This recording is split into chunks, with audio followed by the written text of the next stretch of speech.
બિલોરી કાચ ની એક ગમ્મત લઈને આવ્યો છું, તો ચાલો મજા માણીએ.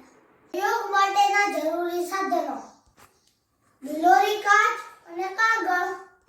સૌથી પહેલા આપણે કાગળને તડકામાં રાખી બિલોરી કાચ વડે ચાંદરડું પાડવાનું છે.